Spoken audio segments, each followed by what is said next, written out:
Hello दोस्तों।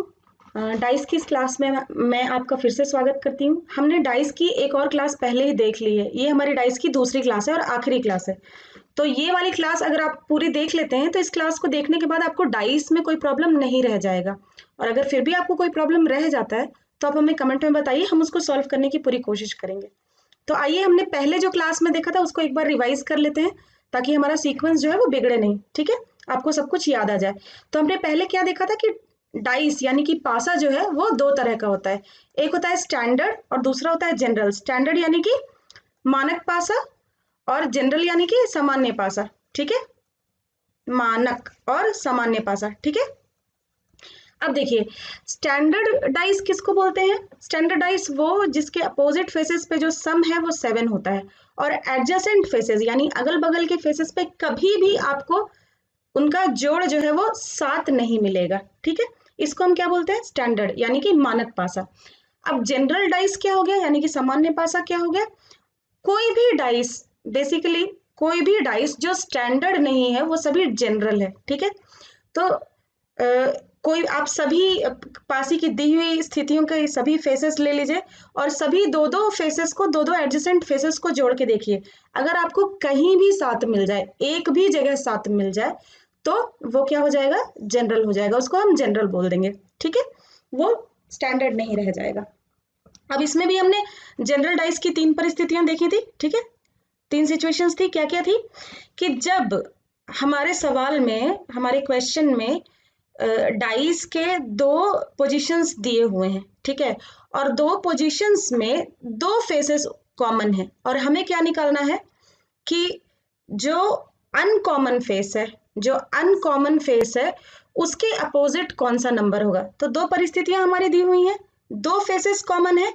तो जो अनकॉमन फेसेस होंगे ना, एक एक परिस्थिति में जो अनकॉमन होगा वो दूसरी परिस्थिति के अनकॉमन का अपोजिट होगा। ठीक है, तो जो अनकॉमन फेसेस होगा वही एक दूसरे के अपोजिट होगा। ये इतना सिंपल है। ठीक है, अब इसी में दूसरी परिस्थिति क्या थी कि जब एक ही फेस कॉमन है, 2 परिस्थितियां आपकी दी हुई हैं, 2 सिचुएशंस दिए हुए हैं डाइस के, और उनमें आपको सिर्फ एक ही फेस कॉमन दिख रहा है और आपको किसी एक नंबर का अपोजिट में क्या है ये निकालना है। तो आपको कॉमन फेस से शुरू करना था, स्टार्ट करना था, और उसके बाद क्लॉकवाइज या एंटी क्लॉकवाइज किसी भी डायरेक्शन में आप मूव कर सकते हैं। आपको याद सिर्फ ये रखना है कि अगर आप क्लॉकवाइज डायरेक्शन में मूव कर रहे हैं तो आपको दोनों ही सिचुएशंस के लिए क्लॉकवाइज डायरेक्शन में मूव करना है, और अगर आप एंटी क्लॉकवाइज में मूव कर रहे हैं तो आपको दोनों सिचुएशंस में एंटी क्लॉकवाइज मूव करना है। तो बस आपको ये याद रखना है। तो स्टार्टिंग फ्रॉम कॉमन फेस यानी कि जो दोनों में कॉमन फेस है वहां से शुरू कीजिए और या तो क्लॉकवाइज घूमिए या एंटी क्लॉकवाइज घूमिए। तो जैसे जैसे आपको जो जो नंबर मिलेंगे वो एक दूसरे के अपोजिट होंगे। बस इतनी सी बात है। और दूसरा परिस्थिति क्या था कि आपको ये निकालना था कि अगर सिर्फ एक फेस कॉमन है तो वो जो कॉमन फेस है उसके अपोजिट क्या होगा। अगर अनकॉमन फेस के अपोजिट हमें पूछा गया तो आप बहुत सिंपल से बता सकते हैं, क्लॉकवाइज या एंटी क्लॉकवाइज डायरेक्शन में घूमिए और जो जो आपको जिस जिस सीक्वेंस में मिलेगा वो सब एक दूसरे के अपोजिट होते जाएंगे।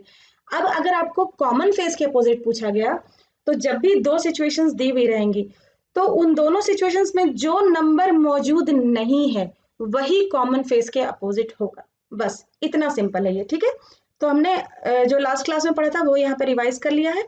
अब इस पे बेस्ड एक क्वेश्चन देख लेते हैं ताकि हमारा सारा कुछ रिवाइज हो जाए।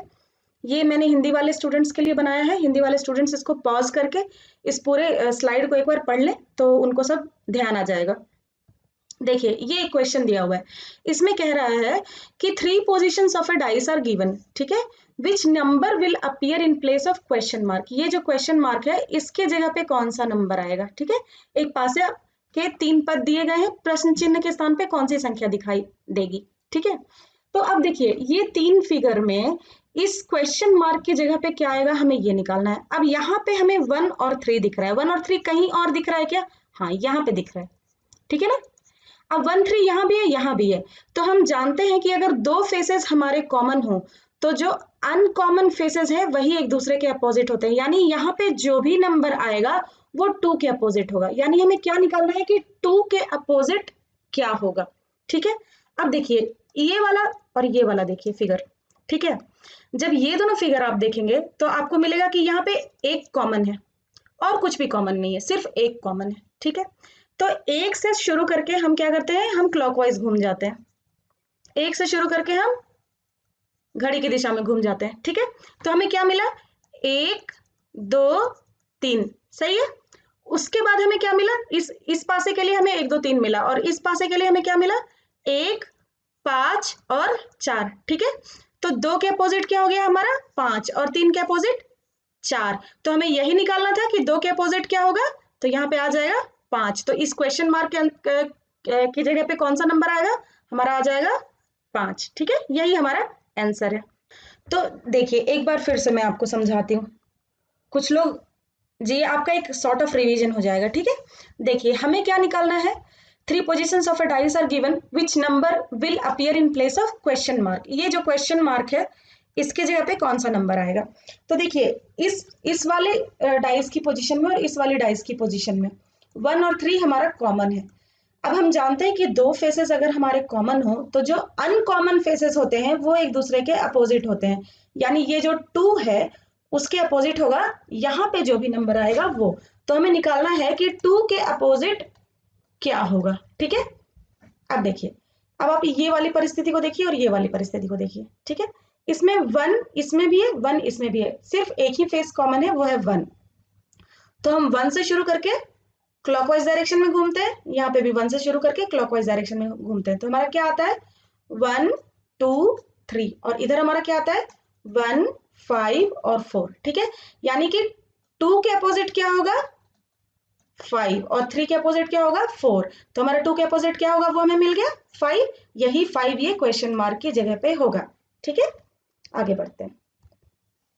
अब देखिए हमारी इस क्लास का मेन टॉपिक ये है कि जब हम एक डाइस को हम ओपन करते हैं, एक पासे को हम खोलते हैं तो हमें क्या मिलता है। इस तरह के सवाल बराबर एसएससी और दूसरे एग्जाम्स में पूछे जाते हैं।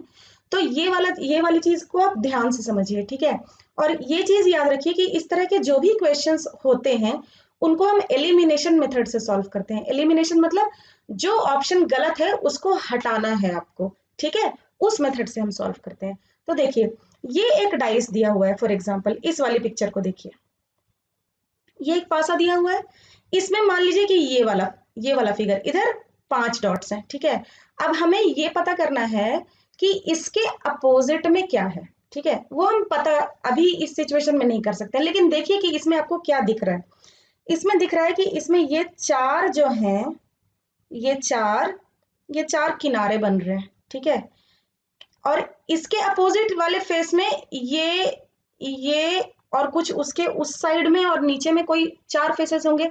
क्या इन दोनों में कुछ भी कॉमन है, कोई भी किनारा कोई भी एज कॉमन है, नहीं है। कोई भी एज कॉमन नहीं है, कोई भी लाइन कॉमन नहीं है।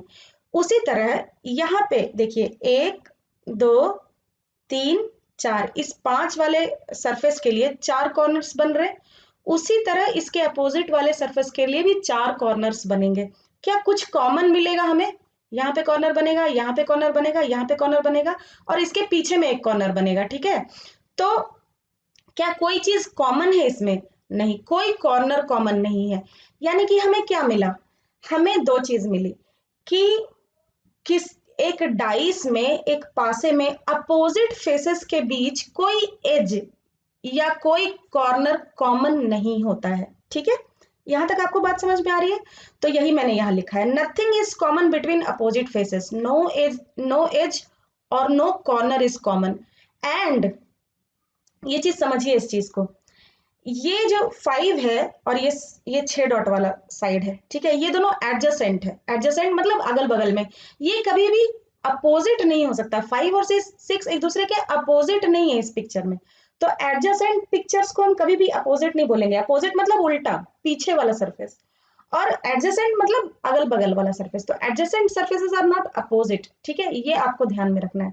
तो हमको क्या मिला, मान लीजिए हम इस 5 वाले सरफेस पे थे। ठीक है, इस 5 वाले सरफेस के हिसाब से हम सब कुछ देख रहे थे। 1 मिनट में ये इंक हटा देती हूँ तो आपको ये चीज थोड़ी सी ज्यादा अच्छे से समझ में आएगी। हाँ, तो हम इस 5 वाले सरफेस से समझ रहे थे। ठीक है, अब जब आप 5 वाले सरफेस से इसके अपोजिट वाले सरफेस पे जाना चाहते हैं, इसका अपोजिट सरफेस इधर वाला कोई सरफेस होगा, ठीक है, इस पे कोई नंबर होगा। तो देखिए आप इधर से जाइए तो आपको बीच में 6 मिलेगा, इधर से जाइए तो आपको बीच में 4 मिलेगा। उसी तरह अगर आप नीचे से जाइए तो इस वाले एरिया में आपको कोई सी सरफेस मिलेगी, ठीक है। और इधर से उसी तरह इधर से जाइए आप तो अगेन इस वाले एरिया में आपको कोई सी सरफेस मिलेगी, ठीक है। यानी कि अगर आप 5 से शुरू करके पीछे पहुंचना चाहते हैं तो आपको बीच में कोई ना कोई फेस, कोई ना कोई सतह मिलेगी ही मिलेगी। यानी कि एक डाइस में जो अपोजिट फेसेस होते हैं उनके बीच में कोई ना कोई एक सरफेस होती ही है, ठीक है। जो अपोजिट फेसेस होते हैं उनके बीच में कोई ना कोई एक सरफेस होती है, ठीक है। यही मैंने ये यहाँ पे लिखा है, there is always one face placed in between the opposite faces, ठीक है। यानी कि अल्टरनेट फेसेस ही हमारे अपोजिट होंगे, ठीक है। बस ये बात समझ में आ रही है। अब आपको यही 2 रूल का यूज करना है और इन्हीं 2 रूल से आपके सारे सवाल जो हैं वो सॉल्व हो जाएंगे, जितने भी ये ओपन डाइस वाले क्वेश्चन होते हैं, ठीक है। अब ये मैंने हिंदी वाले स्टूडेंट्स के लिए बनाया है, हिंदी वाले स्टूडेंट्स इस स्लाइड पे रुके और इसको पढ़ें, ठीक है। अब देखिए ये मैंने कुछ परिस्थितियां डाइस की दी हुई हैं, अब हम समझते हैं, ठीक है। हमने क्या कहा था कि अपोजिट फेसेस में, हम यहां से शुरू करते हैं, ठीक है। अब आप समझिए कि अपोजिट फेसेस में कुछ भी कॉमन नहीं होता, लेकिन इन दोनों के बीच में तो हमें ये कॉमन दिख रहा है ना, ये लाइन कॉमन दिख रही है। सिमिलरली इन दोनों के बीच में ये लाइन कॉमन दिख रही है, ठीक है। तो इसके और इसके बीच में कुछ कॉमन हमें अभी नहीं दिख रहा है, ठीक है। 2 और 4 के बीच में एक और चीज है कि 2 और 4 के बीच में एक सतह है 3, ठीक है, लेकिन 2 और 5 के बीच में 2 सतह है, यानी कि 5 इसका अपोजिट नहीं हो सकता।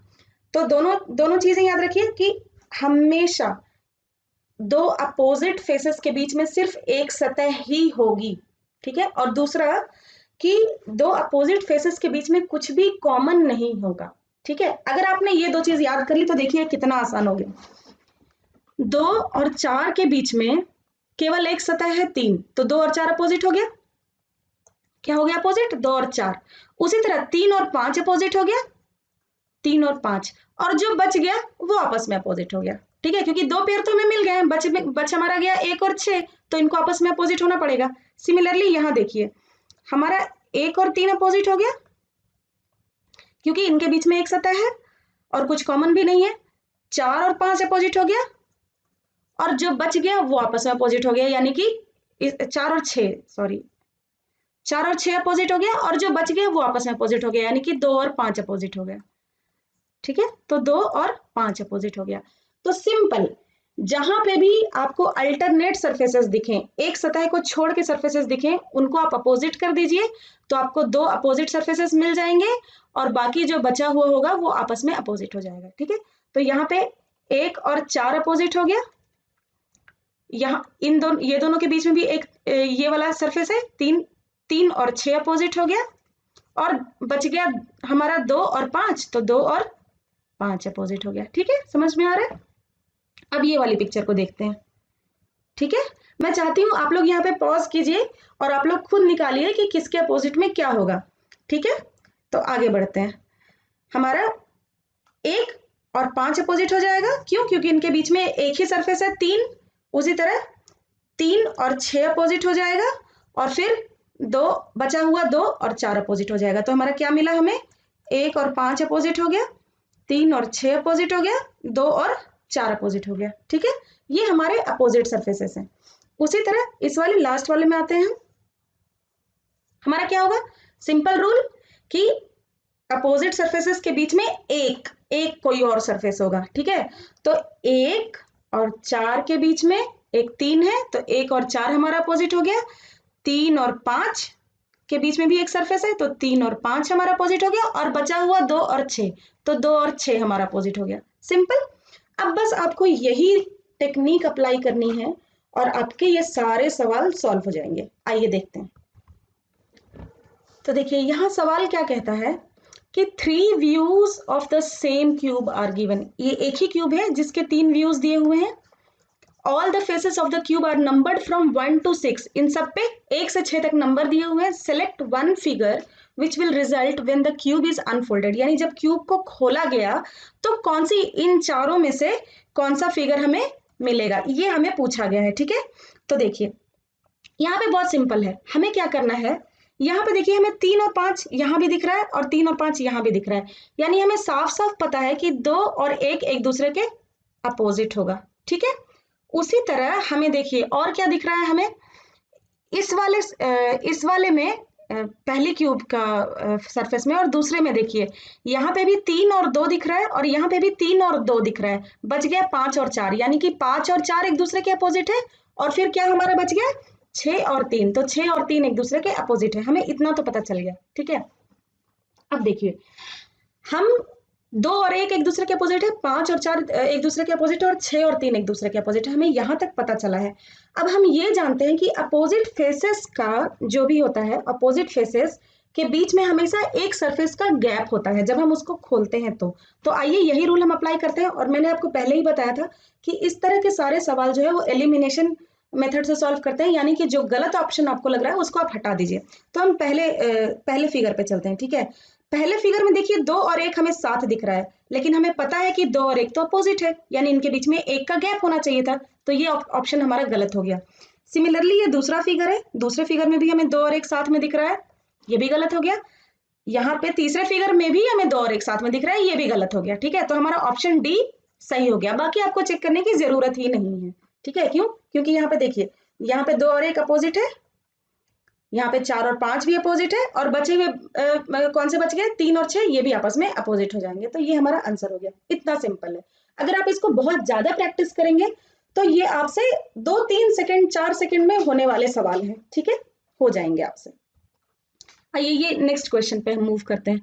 Which of the following cubes can be created by folding the given figure, यानी इस फिगर को जब हम फोल्ड करेंगे तो इनमें से कौन सा क्यूब हमें देखने को मिलेगा। ठीक है, इसमें भी वही चीज है, देखिए एफ और बी जो है वो एक दूसरे के अपोजिट होगा, ई और सी जो है वो एक दूसरे के अपोजिट होगा, और बचा हुआ ए और डी ये एक दूसरे के अपोजिट होगा, यानी कि ये और ये कभी आपस में साथ में नहीं दिखेंगे। अब यही चीज लेके हम यहां से चलते हैं, यहाँ पे हमें क्या दिख रहा है, यहाँ पे देखिए हम लोगों को एफ और बी साथ में दिख रहा है, यानी कि ये ऑप्शन हमारा गलत हो गया, क्योंकि कभी भी क्यूब को हम एक तरफ से देखते हैं हमें 3 फेसेस दिखते हैं, तो हमें किसी भी फेस का अपोजिट साइड नहीं दिखता है।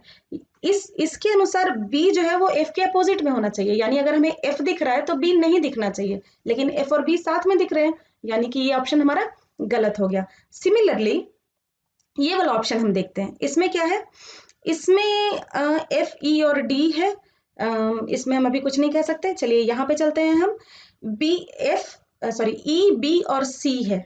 ठीक है, तो ई बी सी है और इसमें ई और सी साथ में दिख रहे हैं, देखिए, और ई और सी हमारा जो है अपोजिट फेजेस है। ठीक है, तो ई और सी अपोजिट है, तो ये भी हमारा गलत ऑप्शन हो गया। सिमिलरली हम यहाँ पे आते हैं, यहाँ हमें ए और डी साथ में दिख रहा है, यानी कि ये भी हमारा गलत ऑप्शन हो गया, तो हमारा सही ऑप्शन क्या है, ये। ठीक है, तो ये हमारा आंसर है। तो हमें बस यही निकालना है कि क्या क्या अपोजिट फेसेस है, और उसके बाद आप एलिमिनेट कर दीजिए। ये हमारा क्वेश्चन नंबर 3।